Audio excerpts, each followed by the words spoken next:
Yeah, now we continue to the translation of be from English into Indonesia. Yeah, be usually is used for future tense in English. So be is used for non-verb. I will be okay, I will be yours, I will be a pilot someday, I will be a teacher. So be is followed by non-verb. And be is used for imperative. Yeah, means that yeah, it's the same. Be is followed by non-verb.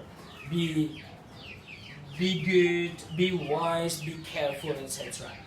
Okay, so in Bahasa Indonesia, we translate be into jadilah if be is followed by a phrase, noun phrase, a good boy.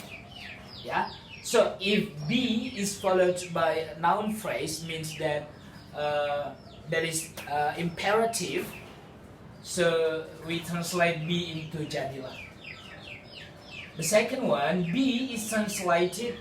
It is translated into menjadi if will is followed by be, and then be is followed by non-verb such as adjective, adverb, etc.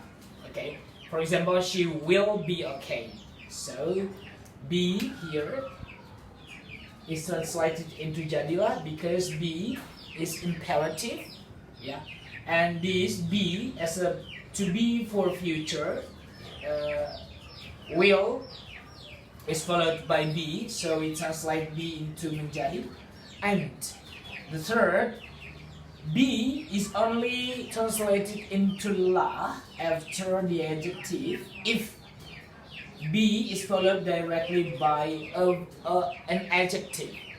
Be good, be wise, be... Okay, so we differ between jadilah and lah.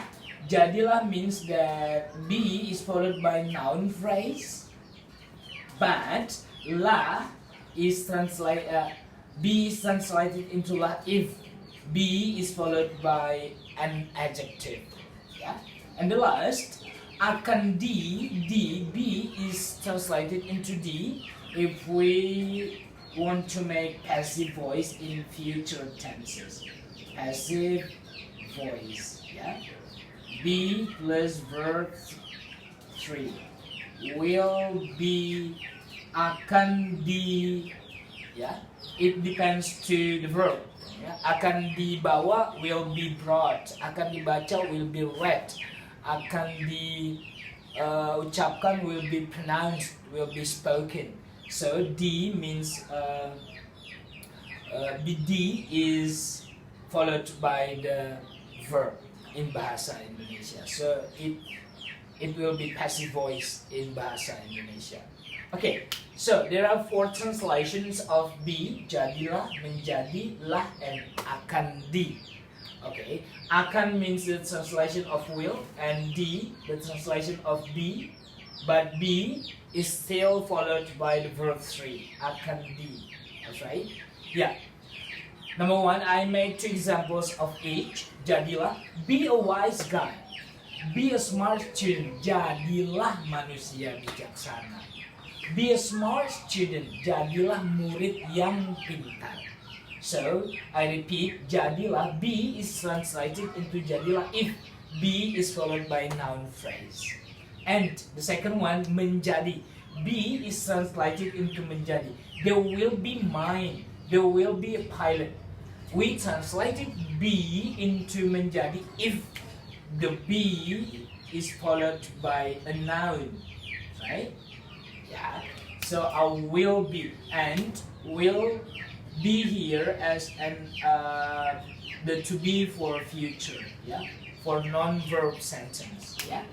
There will be mine, there will be a pilot someday. So be here we translate into menjadi or jadi. So it's the same. Jadi is the shortened from menjadi. Okay. We translated be into lah if be is followed by an adjective. For example, be careful, berhati-hatilah, or hati-hatilah.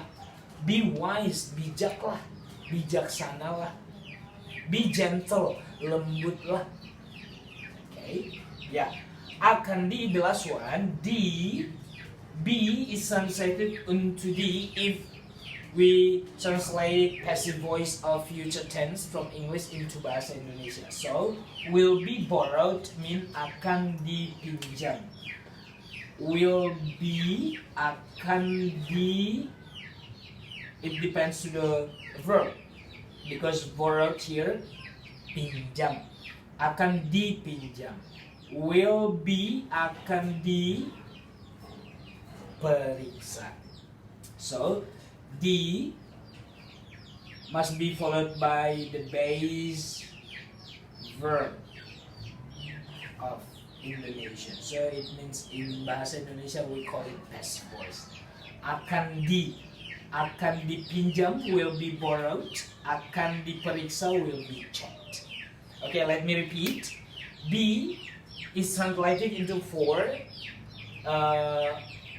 translation in Bahasa Indonesia: jadilah, menjadi, lah, and akan di. We translate be into jadilah if be is followed by noun phrase. Yeah, we call it imperative. And be is translated into menjadi if will is followed by be and be is followed by non-verb. For example, noun, adjective, adverb, etc. La, we translated be into la if be is followed by an adjective. So an adjective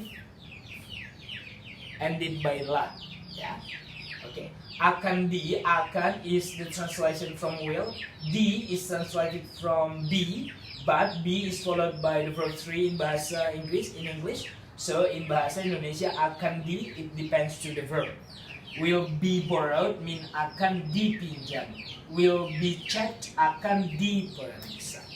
Alright, I do hope my explanation will be useful for you to add your vocabulary and to add your knowledge of Indonesian language. Thank you.